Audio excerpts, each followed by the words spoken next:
Snow fell in slow heavy sheets that morning, blanketing the fields in a silence so complete that even the distant bark of the army trucks sounded muffled and far away, like echoes trapped under glass. And Bill Hartwell stood on the edge of his property with his gloved hands sunk deep into his coat pockets, watching a line of prisoners shuffling along the frozen road, their boots dragging through slush, faces gaunt beneath gray wool caps, breath steaming in the cold air as the guards marched beside them with rifles slung and collars turned high against the wind. And though the war seemed far from this quiet stretch of farmland, the sight of those men, German uniforms torn and patched, eyes hollow from hunger, brought it crashing close enough that Bill could taste the bitterness of it on his tongue. He felt the sting of cold through his gloves as he clenched his hands, remembering the last letter his son had sent from Tunisia, the neat handwriting already fading from the creased paper in his pocket, and he wondered if one of these pale boys had pulled a trigger that stopped a heart like his boy's. The convoy halted near the edge of his wheat field, where the soil lay stiff and gray beneath the frost, and an officer barked an order that sent 2 of the guards toward Bill's barn to fetch tools. The army had requisitioned local help for fence repairs around the temporary POW camp, and Bill, like everyone else in the county, had been ordered to assist. He watched as the prisoners huddled together, their breath clouding, and one of them, a tall young man with sharp cheekbones and a cap pulled low, stumbled on the icy ditch, catching himself on his knees before standing again without complaint. The motion was small, almost invisible, but something about it, perhaps the pride in refusing to be pitted, caught in Bill's chest like a splinter. The officer turned toward him then, his voice clipped. "You Hartwell? You got that feed barn ready?" Bill nodded once. "Aye, ready since dawn." The officer studied him briefly, then looked back at the prisoners. "Keep your distance. No talking. They'll do the work. You just supervise." He moved on, his boots crunching over frozen mud, leaving behind the smell of exhaust and tobacco. Bill turned toward the barn, gesturing wordlessly for the guards to follow. Inside, the cold hung thick, sweet with the scent of dried hay and cornmeal dust. Tools leaned against the wall, blades dull from years of use. One prisoner was sent ahead with a hammer, his hands trembling slightly from cold or hunger, and when Bill passed near him, he caught the faint sour scent of sweat and starvation, an odor he recognized from winter livestock drives when rations had run thin. He pretended not to notice. Work began in silence, nails driven through warped planks, the rhythmic sound of hammer against wood echoing beneath the rafters. Outside, the wind picked up, scattering loose snow through the open door. Bill busied himself stacking feed sacks near the wall, watching from the corner of his eye as the young German wiped his nose on his sleeve and went on working without complaint. At midday the officer returned, tossing each prisoner a tin bowl filled with something that looked like thin soup and smelled of burnt barley. Bill ate standing near the doorway, chewing on a cold biscuit from his coat pocket, and he saw how the prisoners hunched over their bowls, guarding the meager warmth like dying coals. One of them tried to share his last crust with another, and the guard struck his shoulder lightly with a stick, not cruelly but out of routine, and Bill felt a dull anger stir beneath his ribs. He had been told to hate them, to see them as the enemy, but the longer he watched, the more they looked like any tired men trying to keep dignity alive in a frozen field far from home. When the officer ordered them back to the trucks, one of the prisoners glanced up at the farmhouse, his eyes catching on the window where the faint smell of cornbread drifted from inside. His housekeeper had set a pan in the oven that morning, using the last of the cornmeal Bill had ground by hand. The German's expression changed for an instant, not envy exactly, but a kind of remembered longing, and he looked away before climbing into the truck bed. The sight made Bill swallow hard. The convoy rolled off toward the camp, leaving tire tracks etched in slush, and the sound of the engines faded until all that remained was the wind moving through the bare branches.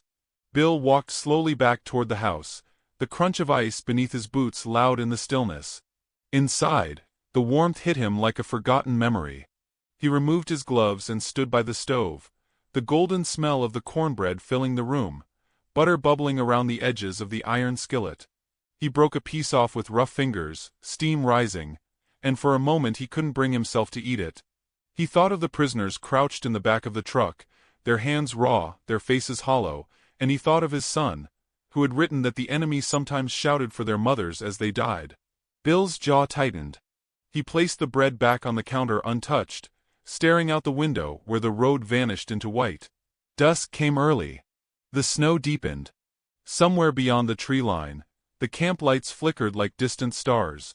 He could almost imagine laughter from the guards, or the murmur of men speaking in a language he didn't understand.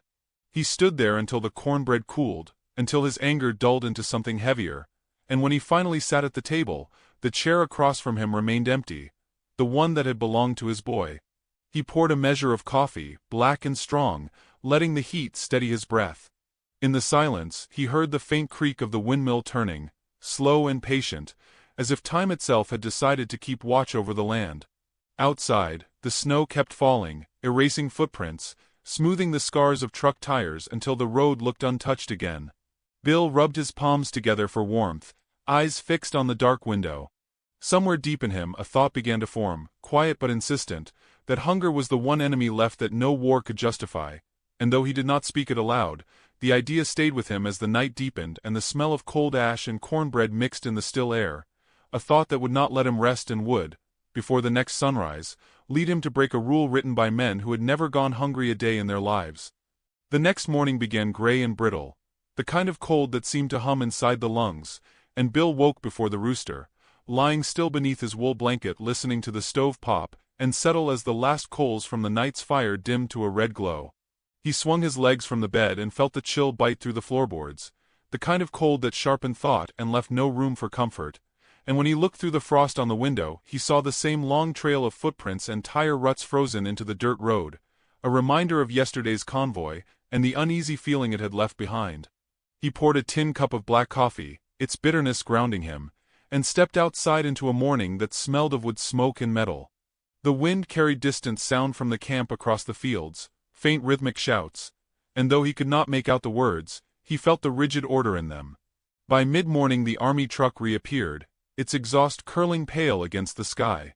The officer from the day before climbed down, his boots crunching through the crusted snow, and behind him came the same small group of prisoners, faces pinched and gray. Their breath came in shallow bursts as they were lined up along the fence.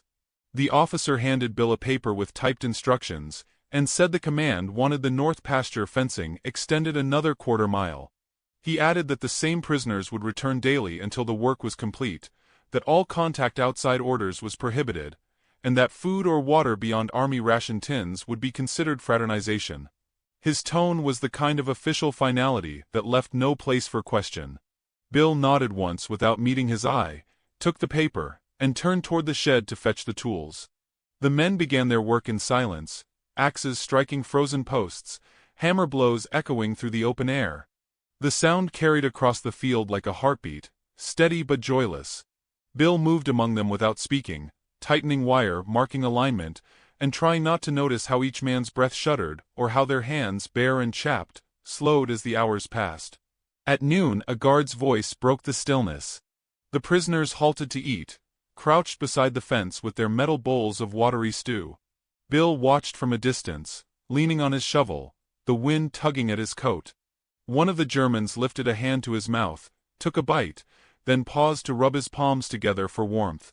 The motion was small, almost humanly familiar, and that recognition unsettled Bill more than he expected. He turned away, staring down the long slope of the field toward his house, where a thin line of smoke rose from the chimney.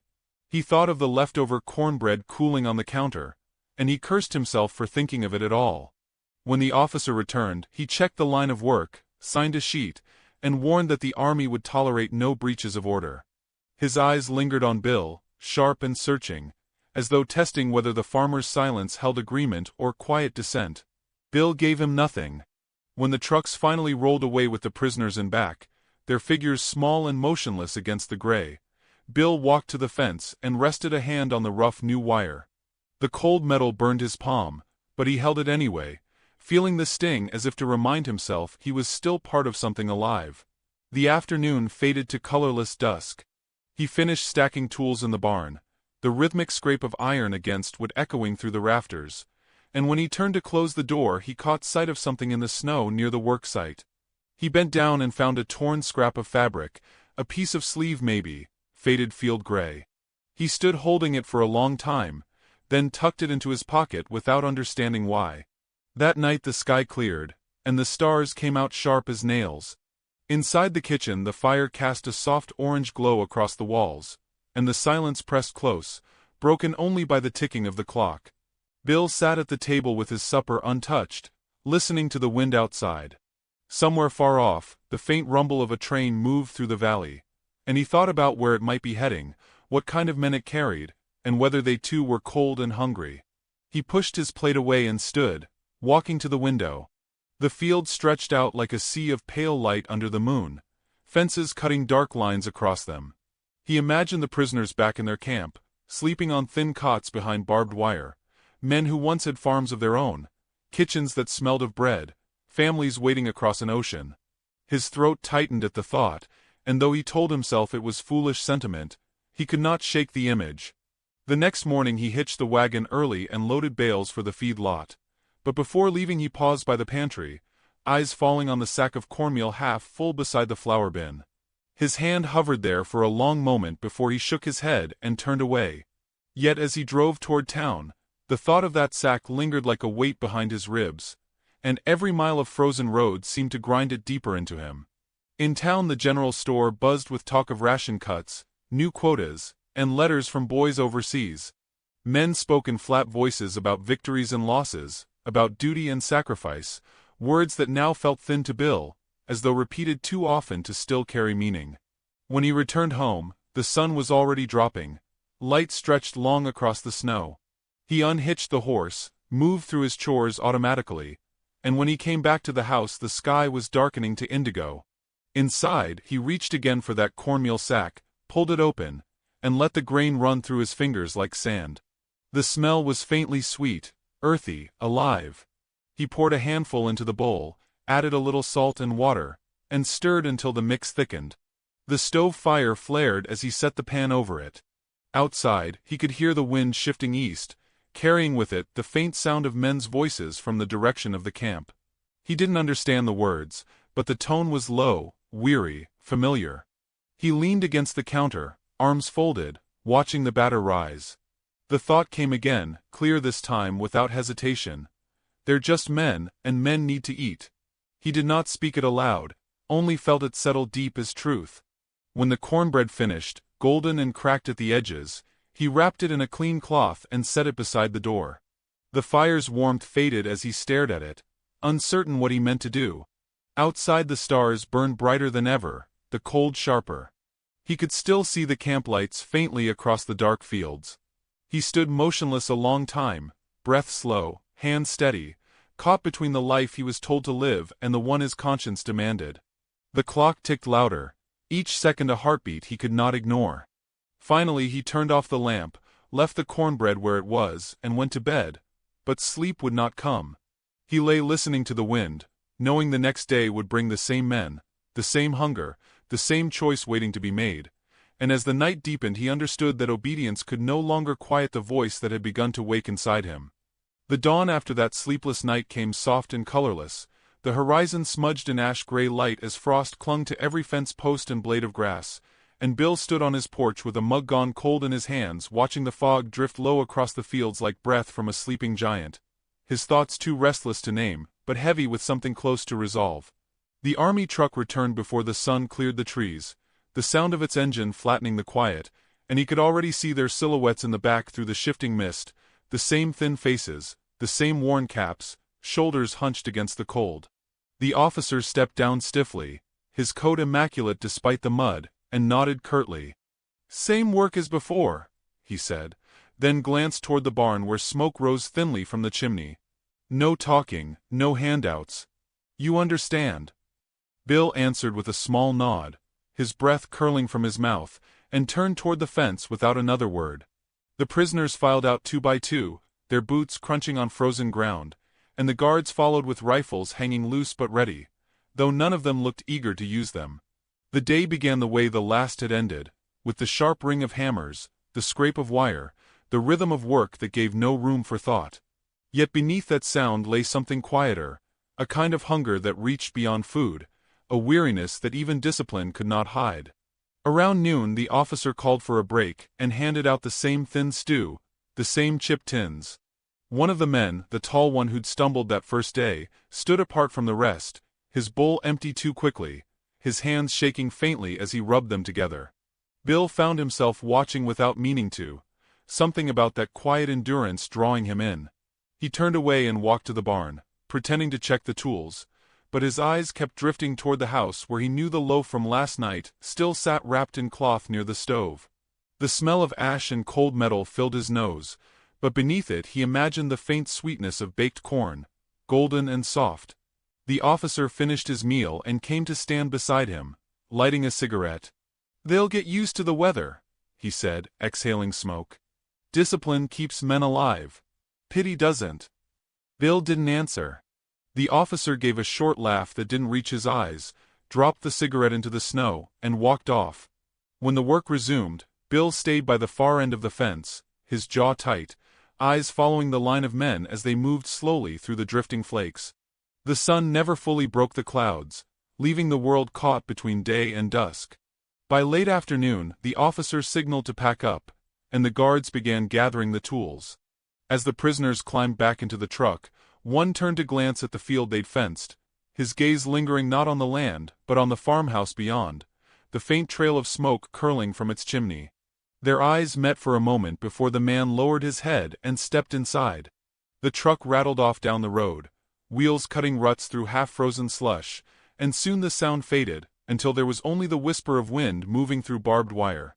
Bill stood for a long time watching the tracks fade under falling snow. Then he went back inside.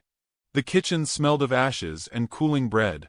He unwrapped the cloth, revealing the loaf untouched, the crust golden and slightly cracked. He broke a small piece off and tasted it, the flavor both plain and good, the kind of food that warmed from the inside out. He thought again of those men, of how they'd worked without complaint, how the officer's words about pity had felt thin and small against the truth of what he'd seen. He walked to the window, the cornbread still in his hand, and stared at the dark shape of the camp lights glimmering faintly across the distance.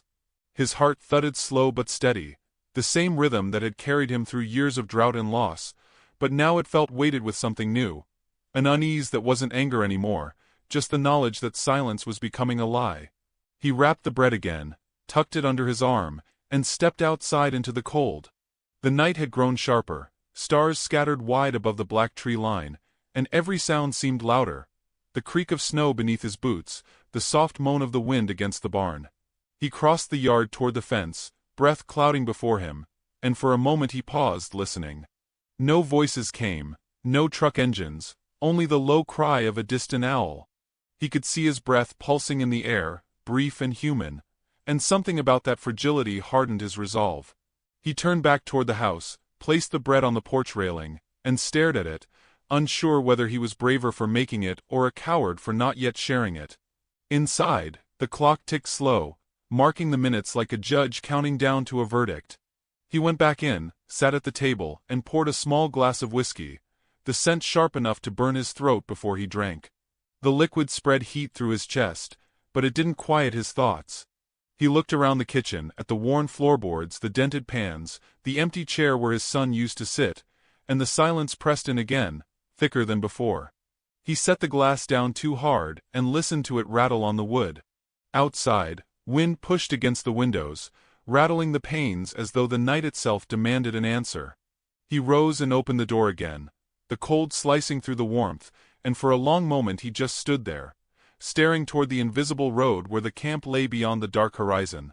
He imagined the men huddled in their barracks, the way their breath would frost in the air, the way hunger would tighten around their ribs until sleep felt like defeat. He took a slow breath and whispered into the wind though no one could hear. "Men need food more than rules." The words surprised him, not because they were true, but because he had spoken them aloud. He turned back into the house, his hand brushing the cornbread, still warm beneath the cloth, and he knew then that tomorrow he would act, that this gnawing quiet inside him would not fade until he broke the order that bound him. He banked the fire, the embers glowing low, and climbed the stairs to bed. But when he lay down he did not close his eyes. The wind outside carried a hollow sound like distant laughter or crying. He couldn't tell which, and he felt again that the world was testing him, waiting to see what kind of man he would be when morning came. The clock downstairs struck once, then once again, and in that measured space between chimes he understood that defiance could be quiet too, born not from rage but from mercy, and that mercy, once awakened, was a force no law could hold. The evening had settled over the land in a dim copper light that clung to the barns and fences like the last warmth of a dying fire, and Bill stood at the edge of his field with his coat collar turned up, the smell of wood smoke drifting faintly from his chimney, and the sound of the wind whispering low through the frozen corn stalks, a sound that reminded him of prayer. The prisoners had worked all day again under guard, their faces red from the cold, their breath rising like smoke, and he had given them each a piece of cornbread at dusk when the officer turned his back to mark the inventory sheet.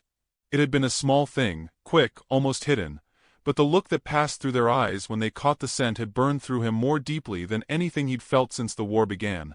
He had expected gratitude or surprise, but what he saw instead was something quieter, almost sacred, as though the act itself had reminded them they were still men, and not ghosts moving through snow. Now the fields were empty, the trucks gone, and only the faint ruts of their boots remained frozen into the earth, leading toward the road that vanished into dark. He lifted his hand to his face, rubbed at the rough stubble along his jaw, and tried to shake off the thought that what he'd done might cost him more than he could afford. When he turned toward the barn he noticed movement near the tree line, a shape half hidden among the shadows, and his heart caught for a second before he realized it was just one of the prisoners, the tall one, standing still as if waiting. No guards, no trucks, just him, hands clasped tight against his coat, head bowed. Bill hesitated only a moment before walking toward him, each step crunching softly through the brittle crust of snow. The man didn't move, didn't speak, just looked up when Bill reached him, eyes pale and unguarded, the kind of eyes that seemed too young for the dirt of war. Bill reached inside his coat and pulled out another small loaf wrapped in cloth, holding it between them. The man hesitated, then took it with both hands, nodding once in silence before slipping it under his coat.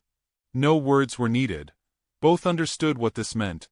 The prisoner turned, melted back toward the trees, and within seconds he was gone, swallowed by night. Bill stood there a while longer, the wind tugging at his coat, the sky deepening to black, and for the first time in years he felt something loosen inside him, not forgiveness exactly, but a kind of tired mercy that filled the cracks where anger had lived too long. When he went back inside the house, the warmth hit him hard, thick with the smell of wood and dust, and he sank into his chair by the fire without lighting the lamp. The room glowed in shades of red and shadow, the clock ticking softly. His hands trembled slightly, and he clasped them together to still them. Outside the night pressed close against the windows, and he could hear the faint whistle of a train far off, maybe carrying men to another front, another camp, another kind of hunger. He thought about the rules he'd broken, and how easily one small act could ripple through the strict order of men who believed mercy was weakness. But the longer he stared into the fire, the less afraid he felt. He remembered his son's last letter again, the line about helping strangers because decency wasn't something the enemy could take, and the words came back like scripture. Around midnight he heard the crunch of tires outside. The dog barked once from the porch. He froze, every muscle tensing. Through the curtain he saw a jeep parked by the fence, headlights off, two figures stepping out, their boots thudding softly in the snow. Military coats, one short, one tall. They walked toward the porch, and Bill's stomach turned cold. A sharp knock rattled the door. He opened it to find the officer standing there, face half shadowed by his cap, a cigar clenched between his teeth. The man's tone was polite, too polite.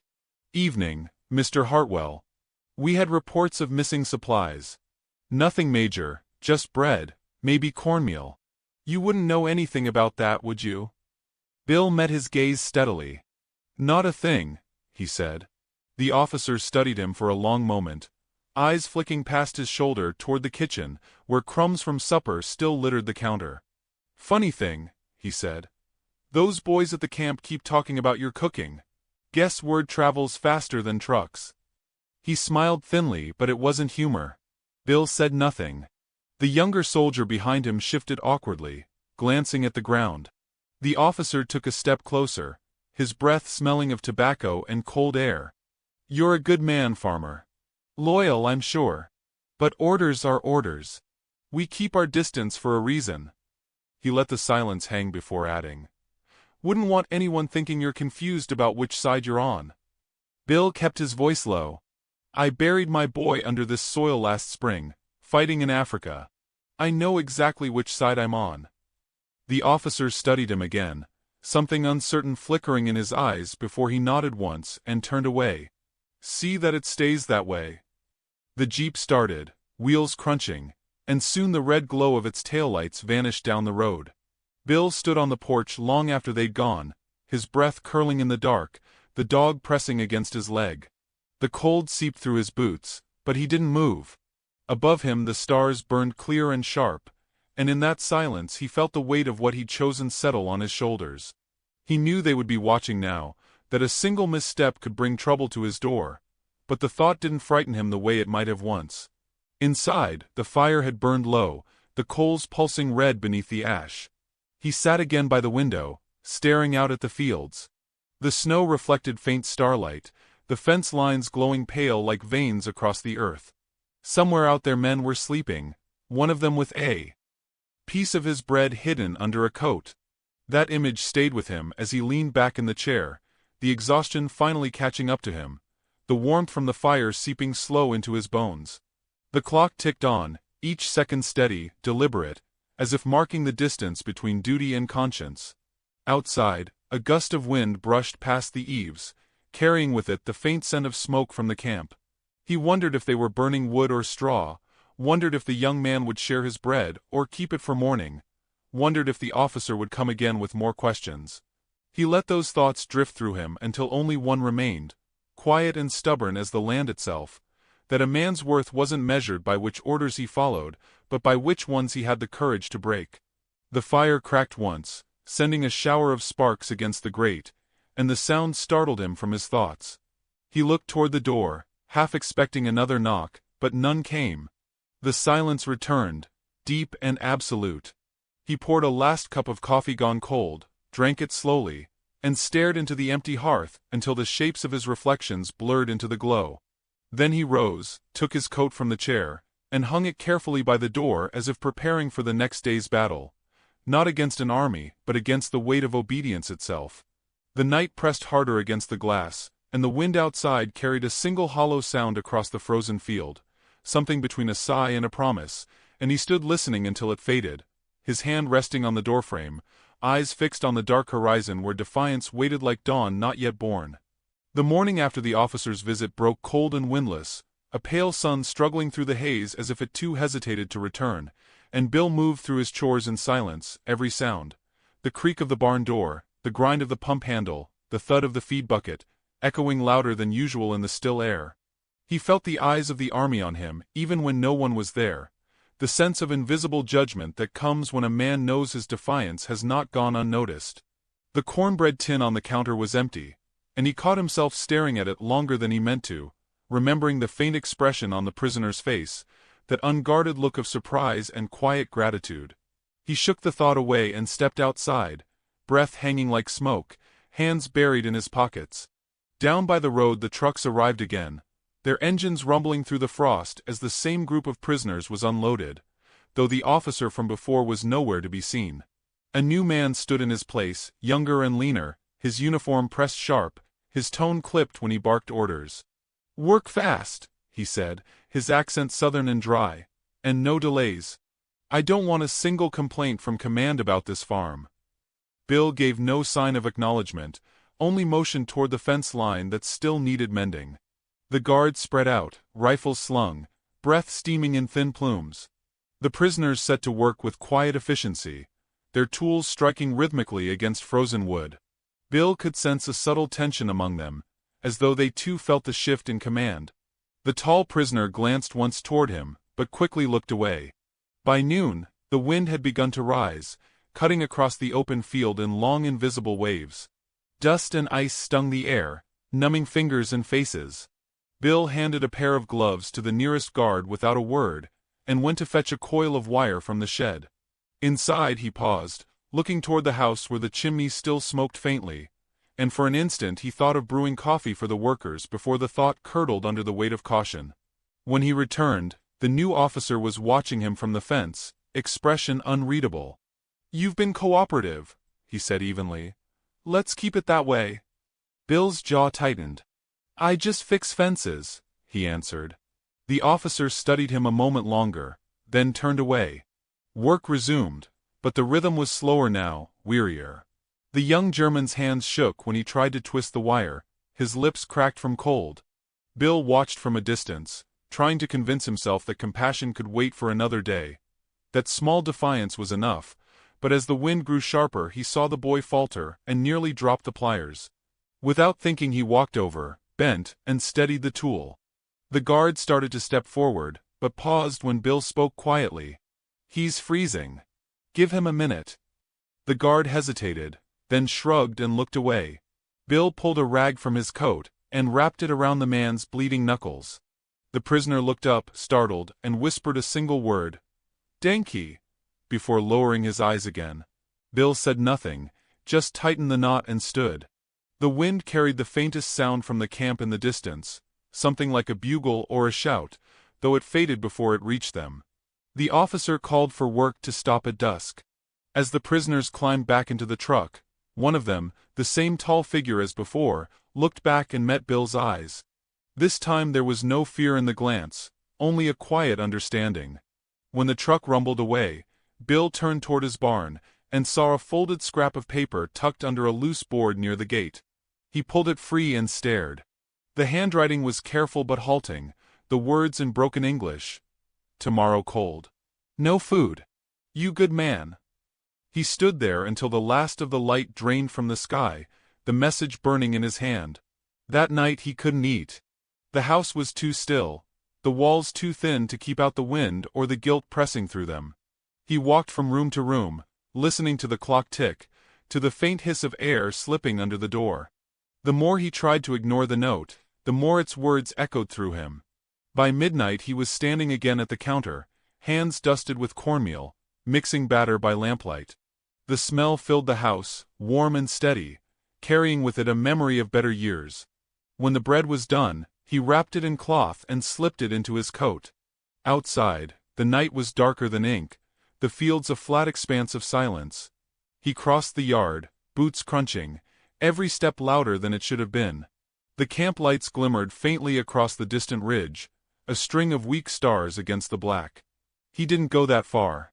Instead he left the bundle at the edge of the road where the trucks always stopped, covering it with an old feed sack and weighing it down with a stone. Then he turned back toward home, heart pounding, hands trembling not from fear but from the weight of what he'd done. He barely slept, waking at every sound, half expecting the slam of boots on the porch, the harsh knock of accusation. But morning came without incident. The trucks arrived again, the prisoners filed out, and Bill saw the tall one glance briefly toward the road where the sack had been. There was no outward sign, no gesture, but when their eyes met the faintest smile flickered at the corner of the man's mouth before he bent to his work. The rest of the day passed beneath a strange quiet, neither hostility nor peace, just the muted rhythm of men who understood something unspoken had passed between them. When the officer gave orders to load up again, he lingered near Bill. "Command's asking questions about missing rations," he said. "I told them it was probably a mistake. I hope I'm right." Bill met his stare. "Mistakes happen," he said simply. The officer nodded slowly, as if recognizing something beyond the words, and turned away. That night, rain began to fall, soft and steady, washing the frost from the fences, turning the ground to slick mud. Bill sat by the window with the lamp turned low, listening to a drum against the roof. In the distance, flashes of light marked the direction of the camp, not lightning but searchlamps sweeping the perimeter. He imagined the prisoners huddled in their barracks, passing the bread between them, breaking it in silence. He pictured the young man's hands steady now, the cold held back for at least one night. A small thing, maybe meaningless to others, but to him it felt like defiance given form. He thought of his son again, how the boy had once shared his last biscuit during a dust storm to calm a frightened child, how he'd said afterward that kindness was the only way to stay human when the world demanded you become something else. The memory filled the room more than the fire did. The rain grew heavier, a slow, relentless rhythm that seemed to blur time itself, and when the lamp flickered low he stayed seated, watching the faint reflections of the camp lights shimmer through the wet glass. He knew there would be consequences soon, that men in uniforms would come with questions sharper than before, but for now there was only the sound of the rain, the warmth of the fire, and the knowledge that he had fed hunger not as charity but as rebellion, a quiet strike against cruelty itself. And as the night deepened he whispered into the dark, almost to himself, "That's enough for now." Though even as he said it, he knew the war between duty and mercy inside him had only just begun. The morning after the rain was so clear it hurt the eyes, sunlight pouring sharp and clean over the soaked fields, every drop of water shining like new glass, and Bill stood in his doorway watching the world breathe again as steam rose from the ground, and the smell of wet earth filled the air like something alive, something waking. He hadn't slept much, and the inside of his house felt small, heavy with the memory of what he had done. The cornbread tin sat on the table empty, its lid askew, as if it too had something left to confess. He poured himself coffee and sat without drinking it, listening to the slow creak of the roof settling, to the faint hum of the windmill blades turning again after days of frost. Somewhere out there, he knew, the camp was stirring, men rising stiff from thin cots, smoke beginning to climb from chimneys, guards stamping their feet against the cold. He wondered if they had found the bread, if they had shared it or hidden it or lost it to suspicion. Part of him hoped they had eaten in silence, that no one had seen, that the act had vanished into the folds of hunger like snow melting into soil. But deep down he knew nothing disappeared forever, not even kindness. Around mid-morning the truck engines came again, lower and rougher than usual, and his chest tightened as he stepped outside. The same soldiers climbed down, their breath clouding the air, but the young officer was gone. In his place came a major in a darker coat with red bands on the shoulders and eyes like glass that reflected nothing. The prisoners were quieter than usual, lined up in 2 rows. The tall German wasn't among them. Bill felt something twist inside him at the absence. The major's voice carried across the field like a blade. "There's been theft at the camp," he said flatly. "Food gone missing. Someone's helping them. Command wants answers." His gaze settled on Bill, expression unreadable. "We'll be watching. You understand that?" Bill nodded once, keeping his voice steady. "I'm just a farmer." The major studied him a moment longer before motioning for the men to begin work. The air between them crackled with unspoken suspicion. The guards moved slower today, rifles tighter in their grip, and even the prisoners' movements seemed weighed down by invisible chains. Bill watched as they worked, hammering, pulling wire, faces drawn but eyes watchful, as if each man feared what would come next. He forced himself to act normal, fixing posts, giving brief instructions, though every sound around him, the ring of steel, the crunch of boots, felt amplified, unnatural. Hours passed in a kind of strained silence. The sun climbed high and then slid behind clouds, leaving the world colorless again. By late afternoon, the major returned from the road, speaking quietly with a guard who handed him a folded paper. Whatever he read darkened his face. He turned to Bill. "Command wants to search your property," he said. "Just routine. Shouldn't take long." Bill's throat went dry. "Search all you want," he answered, his voice low but calm. The major nodded, gave a signal, and 2 soldiers walked toward the house. He followed them inside, boots tracking mud across the floor, their hands brushing shelves, opening drawers, tapping walls as though truth could be found in hollow wood. Bill stood near the doorway, jaw set, watching as they lifted the cornbread tin, sniffed it, then set it down again. The smell of earth and damp still clung to everything. After a few minutes the major returned, dusting off his gloves. "Nothing here," he said finally. "Maybe I was wrong." His tone carried no apology. He looked toward the field again where the prisoners worked without pause, then back at Bill. "You ever lose a son?" he asked suddenly. Bill's heart jolted at the question, but he kept his voice steady. "Yes." The major nodded once, eyes narrowing. "Then you know what happens when men stop following orders. They die. All of them. Because someone thinks kindness matters more than command." He let the words hang before turning away. "Just remember that." The soldiers followed him out. The trucks loaded, engines coughing in the cold, and soon the field was empty again, except for the wind moving softly through the wire. Bill stood there long after they were gone, the echo of the major's words ringing inside him, the question twisting between guilt and defiance. When he finally went back inside, the smell of wet wool and smoke lingered. He poured himself coffee that had gone cold, drank it anyway, each sip tasting of metal and ash. Outside, dusk crept slowly across the land, painting everything in muted blue. He lit a lamp but left it dim, the flame flickering weakly. The house felt hollow. He walked to the window, palms pressed against the cold glass, and looked toward the distant line of camp lights flickering against the dark. They looked so small from here, almost peaceful, like a constellation that didn't know it belonged to suffering. He thought again of the tall prisoner, wondered if he was still alive, or if kindness had cost him his place among the living. The wind shifted, carrying faint echoes, shouts, the bark of dogs, a clang of gates. He stepped away from the window, every instinct telling him to stay silent, to forget, to let the world move on without him. But silence felt heavier now, heavier than fear. He reached for his coat and stepped outside. The cold hit like a blade, cutting through layers of fabric straight to the bone. The moon had not yet risen, and the world was washed in shadow. He walked as far as the fence, boots sinking into the soft earth, and leaned against the post, breathing slow. The smell of rain lingered, mixed with the faint scent of smoke from the camp. Somewhere far off, a train horn moaned low across the valley, long and sorrowful. He closed his eyes and listened, his breath steady, his thoughts caught between pride and sorrow. When he opened them again, the wind had died completely. Not a leaf moved, not a single sound rose from the fields. The land held its breath, as if waiting for something unseen. He stayed there until the cold numbed his fingers, until the stars began to pierce the sky again one by one, small but steady. Then he turned back toward the house, each step slower than the last.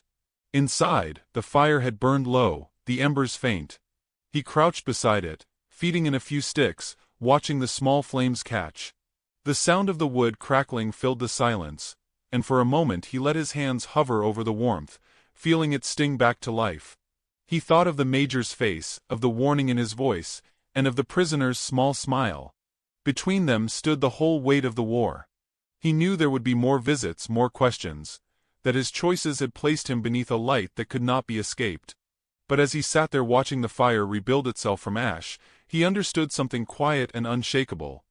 That sometimes defiance was not a shout, but a steady hand refusing to tremble. The flames grew brighter, painting his face in gold. Outside, the night deepened, and the stars turned slowly overhead, their cold light falling across the fields that had once belonged to peace.